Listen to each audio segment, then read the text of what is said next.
Bismillahirrahmanirrahim. Assalamu alaikum, 9th class. Hope you all will be fine. Today our topic is electrochemical cells. On page number 120. Electrochemical cell is a system in which two electrodes are dipped in a solution of an electrolyte which are connected to the battery.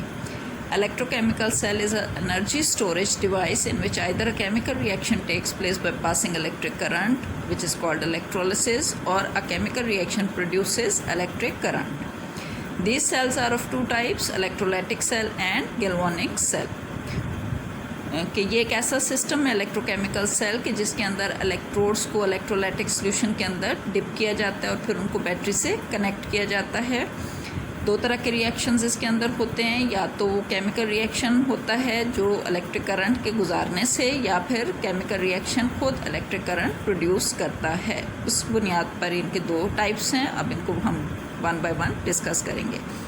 Number 1 है electrolytic cell.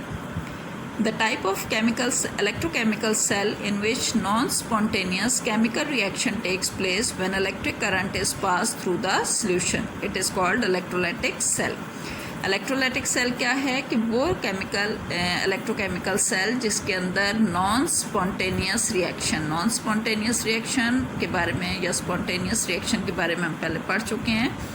Non spontaneous reaction जो खुद ब खुद नहीं होता है.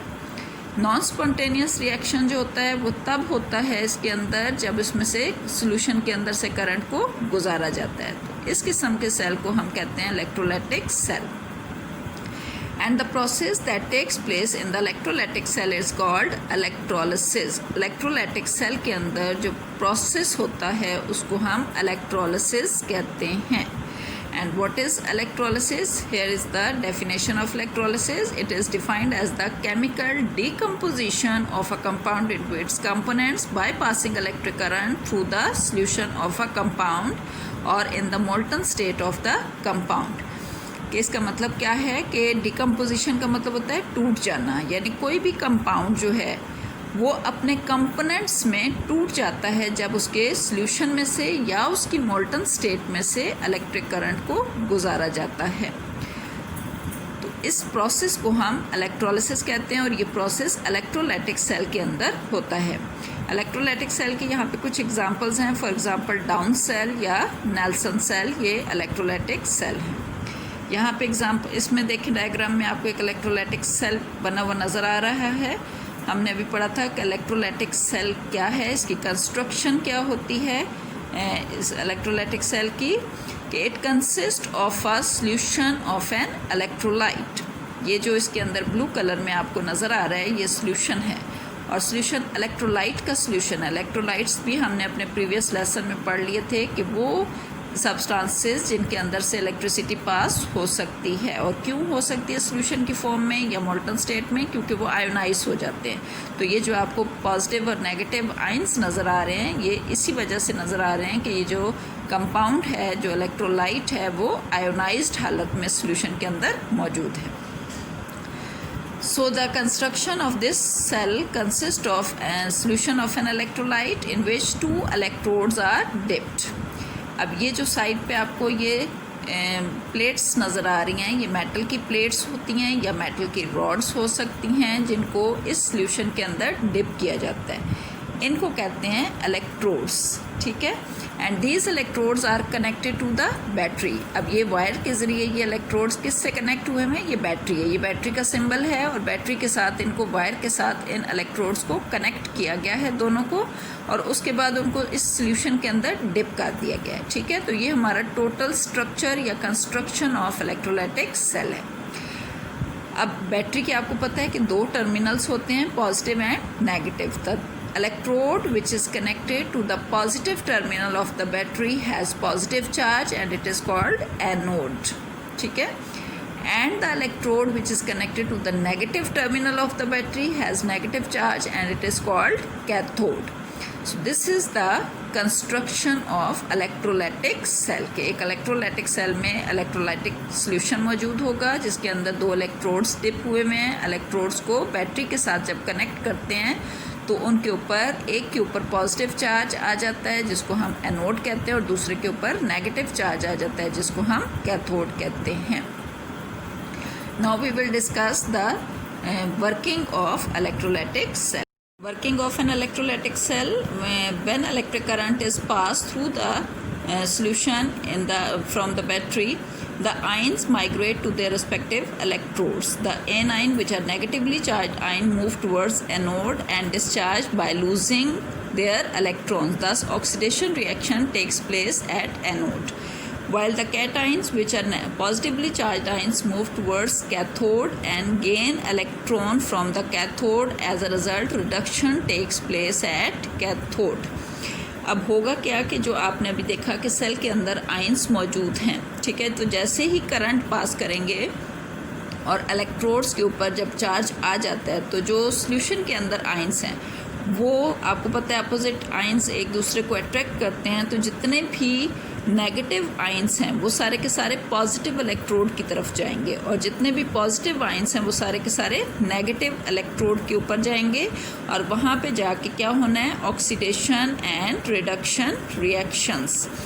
अब हम इसको एक एग्जांपल के साथ देखेंगे। यहाँ पे एग्जांपल है fused salt of sodium chloride की electrolysis, fused salt of sodium chloride. अब फ्यूज्ड सॉल्ट कौन सा होता है, मोल्टन सॉल्ट। मोल्टन यानी मेल्ट हुआ हुआ, फ्यूज्ड का मतलब होता है मोल्टन, ठीक है। तो ये मेल्ट हुआ हुआ सोडियम क्लोराइड है। जब हम सोडियम क्लोराइड को मेल्ट करते हैं तो वो क्या हो जाएगा, आयोनाइज हो जाएगा। यहाँ पे आप इस इक्वेशन में भी देखें, सोडियम क्लोराइड मेल्ट करने से चेंज किस में हो जाएगा, sodium ion plus chloride ions. अब ये जो आयंस हैं जो सॉल्यूशन के अंदर मौजूद हैं, जैसे ही करंट पास करेंगे तो ये आयन माइग्रेट करेंगे अपने रेस्पेक्टिव इलेक्ट्रोड्स की तरफ और वहाँ पे फिर जाके ऑक्सीडेशन एंड रिडक्शन रिएक्शंस होंगे। और ऑक्सीडेशन रिडक्शन रिएक्शंस के बारे में हम ऑलरेडी पढ़ चुके हैं कि ऑक्सीडेशन क्या है, लॉस ऑफ इलेक्ट्रॉन, और रिडक्शन क्या है, गेन ऑफ इलेक्ट्रॉन। तो यही प्रोसेस यहाँ पे इलेक्ट्रोड्स के ऊपर होगा। यहाँ पहले देखें आपके पास है oxidation reaction at anode. Anode is a positive electrode, that's why negatively charge ion migrate towards anode and on anode they lose electrons. यहाँ पे 2 क्लोराइड आयंस जो हैं वो एनोड पे जाके क्या करेंगे, 2 इलेक्ट्रॉन्स लूज करेंगे और उससे ये जो उनके ऊपर नेगेटिव चार्ज है, नेगेटिव चार्ज किसको शो कर रहा है कि एक्स्ट्रा इलेक्ट्रॉन्स थे। वो जो एक्स्ट्रा इलेक्ट्रॉन थे जो इन्होंने इसमें से निकल गए हैं, तो अब इनका ये चार्ज ख़त्म हो गया, ये क्लोरीन एटम बन गए हैं दोनों, और वो 2 क्लोरीन एटम मिलके क्या बना देते हैं, क्लोरीन गैस। तो इस तरह से हमें एनोड पे क्या मिलेगा, chlorine gas. Reduction reaction at cathode. Cathode पे कौन सा रिएक्शन होगा, रिडक्शन। क्यों होगा, कैथोड नेगेटिवली चार्ज इलेक्ट्रोड है, इसके ऊपर पॉजिटिव आयन जाएंगे और पॉजिटिव आयन जाके क्या करेंगे, इलेक्ट्रॉन गेन करेंगे। तो इलेक्ट्रॉन गेन करने को हम रिडक्शन कहते हैं। तो यहाँ पे सोडियम आयन जाएंगे, सोडियम आयन क्या करेंगे, वही जो 2 इलेक्ट्रॉन एनोड पे लूज हुए हैं वही जहाँ पे गेन होंगे कैथोड पे, और सोडियम जो है वो 2 इलेक्ट्रॉन गेन करेंगे सोडियम आयंस, और इस तरह से ये न्यूट्रल एटम में कन्वर्ट हो जाएंगे और ये सोडियम एटम बन जाएंगे। तो हमें कैथोड पे क्या मिलेगा, सोडियम मेटल, ठीक है। ये जो न्यूट्रल फॉर्म में होती है सोडियम मेटल। अगर हम ओवरऑल इस रिएक्शन को देखें तो हमारे पास सॉल्यूशन में क्या था, सोडियम आयंस थे और क्लोराइड आयंस थे, जो किससे बने थे, सोडियम क्लोराइड से। तो इसका मतलब है कि हमारा जो कंपाउंड था वो क्या था, सोडियम क्लोराइड। यहाँ पे किसकी डिकम्पोजिशन हुई, सोडियम क्लोराइड की। स्टार्ट हमने यहाँ से लिया, प्रोडक्ट हमारे पास ये आई हैं, sodium metal and chlorine gas. तो इसका मतलब यह क्या हुआ कि ये इलेक्ट्रोलिसिस हुई। अभी हमने इलेक्ट्रोलिसिस की डेफिनेशन पढ़ी थी कि decomposition of a compound into its components by passing electric current through the solution और मोल्टन स्टेट। कि ये जो कंपाउंड था सोडियम क्लोराइड, ये बना हुआ किससे होता है, सोडियम मेटल और क्लोरीन गैस से। और जब ये डिकम्पोज होता है, मतलब टूटता है, तो फिर ये किस में डिकम्पोज होता है, इससे हमें क्या मिलता है, सोडियम मेटल और क्लोरीन। तो इसका मतलब है जिससे ये बना हुआ था उन्हीं में ये वापस टूट गया है, लेकिन कौन से प्रोसेस से, इलेक्ट्रोलिसिस से। और ये इलेक्ट्रोलिसिस किस में हुई, इलेक्ट्रोलाइटिक सेल के अंदर हुई। एक और एग्जांपल यहाँ पे हमारे पास है इलेक्ट्रोलिसिस ऑफ वाटर। अब वाटर के बारे में हमें पता है कि जो प्योर वाटर होता है, it is a very weak electrolyte. कि प्योर वाटर में से करंट पास नहीं हो सकता है क्योंकि ये बहुत ही कम इसके अंदर आयंस होते हैं। नॉर्मल हालत में अमूमन 1 और 2 मॉलिक्यूल्स जो है वाटर के आयोनाइज्ड हालत में होते हैं, बाकी सारा अनआयोनाइज्ड होता है।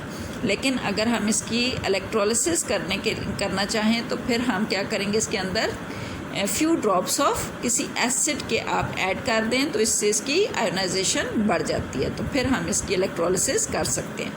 जब वाटर को हम आयोनाइज करते हैं तो वाटर से हमें क्या मिलता है, वाटर का फार्मूला जो है आपको पता है H2O, जिसको हम यूँ भी लिख सकते हैं HOH। ठीक है, तो जब हम इसको आयोनाइज करते हैं या वाटर का मॉलिक्यूल टूटता है तो इस तरह से टूटता है कि एक हाइड्रोजन आयन इससे हमें मिलता है, 1 hydrogen ion plus hydroxide ion. ठीक है, तो एक वाटर मॉलिक्यूल हमें देता है 1 hydrogen ion and 1 hydroxide ion. अब यहाँ पे हम इलेक्ट्रोलिसिस कितने वाटर मॉलिक्यूल्स की कर रहे हैं, 4 वाटर मॉलिक्यूल्स की देख रहे हैं, ताकि हमें जो गैसेस की फॉर्म में हम इसके जो कंपोनेंट्स वो मिलेंगे तो वो उसकी वजह से हमने यहाँ पे 4 मॉलिक्यूल्स के इलेक्ट्रोलिसिस दिखाई है। ठीक है, जब 4 मॉलिक्यूल आयोनाइज होंगे तो आपके पास 4 हाइड्रोजन आयन 4 हाइड्रोक्साइड आयन बनेंगे। अब same process takes place in the cell के जब आप बैटरी से कनेक्ट करते हैं तो क्या होगा, these ions migrate to their respective electrodes. All the positive ions will migrate towards cathode, negative electrode की तरफ जाएंगे ये सारे hydrogen ion, and all hydroxide ion negatively charge ion will migrate towards anode, anode की तरफ ये सारे ions चले जाएंगे और वहाँ पे जाके क्या होगा, ऑक्सीडेशन एंड रिडक्शन रिएक्शन। यहाँ पे देखें ये जो सेल यूज़ हुआ हुआ है इलेक्ट्रोलाइटिक सेल है जिसके अंदर वाटर की इलेक्ट्रोलिसिस होती है। इस सेल के अंदर भी आप देखें तो ये सेंटर वाली जो ट्यूब आपको नज़र आ रही है इसमें वाटर होता है, वाटर यहाँ से एंटर किया जाता है इसमें। फिर ये जो 2 साइड ट्यूब है, ये ग्लास का बना हुआ सेल है होता है, इसमें ये जो 2 साइड ट्यूब्स हैं इनके ऊपर ये नॉब लगे हुए हैं। यहाँ पे चूँकि इसकी प्रोडक्ट्स दोनों गैसेस होती हैं तो वो ये ऊपर वाटर के ऊपर हमें ये प्रोडक्ट्स मिलती हैं जिनको इस नॉब से अलग कर लिया जाता है। ये बैटरी के साथ इसमें 2 इलेक्ट्रोड्स हैं, ये प्लैटिनियम के बने हुए इलेक्ट्रोड्स हैं, एक कैथोड और दूसरा एनोड। तो सेम उसी तरह से जब ये इसके अंदर जो आयंस होंगे वो माइग्रेट करके अपने अपने इलेक्ट्रोड्स पे चले जाएंगे और वहाँ पे जाके इनकी क्या होगी, ऑक्सीडेशन एंड रिडक्शन।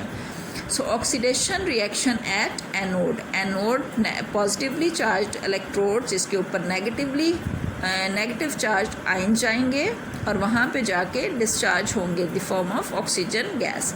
अब ये रिएक्शन कैसे होता है कि 4 हाइड्रोक्साइड आयन है, 4 हाइड्रोक्साइड आयन है तो इसका मतलब है इनके कितने इलेक्ट्रॉन ये लूज़ करेंगे, 4 इलेक्ट्रॉन लूज़ करेंगे। ये जब ये 4 इलेक्ट्रॉन लूज़ कर देते हैं तो ये 4 हमारे पास बन जाते हैं न्यूट्रल OH ग्रुप।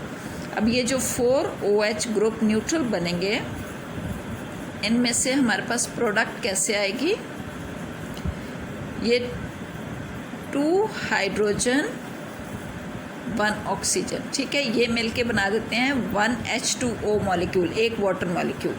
ठीक है, और ये जो दूसरे 2 हाइड्रोजन और 1 ऑक्सीजन ये मिलके बना देते हैं दूसरा वाटर मॉलिक्यूल। तो इस तरह से प्रोडक्ट में आप देखें आपके पास है 2 वाटर मॉलिक्यूल्स, पीछे क्या रह गया, 2 ऑक्सीजन एटम। ये जो 2 ऑक्सीजन एटम्स हैं ये मिलके बना देते हैं 1 मॉलिक्यूल ऑफ ऑक्सीजन, जो कि यहाँ पे इकट्ठा होता है इस ट्यूब के ऊपर, यहाँ इकट्ठी होनी शुरू हो जाती है ऑक्सीजन गैस, और बाद में जब ये प्रोसेस कंप्लीट होता है तो ऑक्सीजन को इस नॉब से सेपरेट कर लिया जाता है।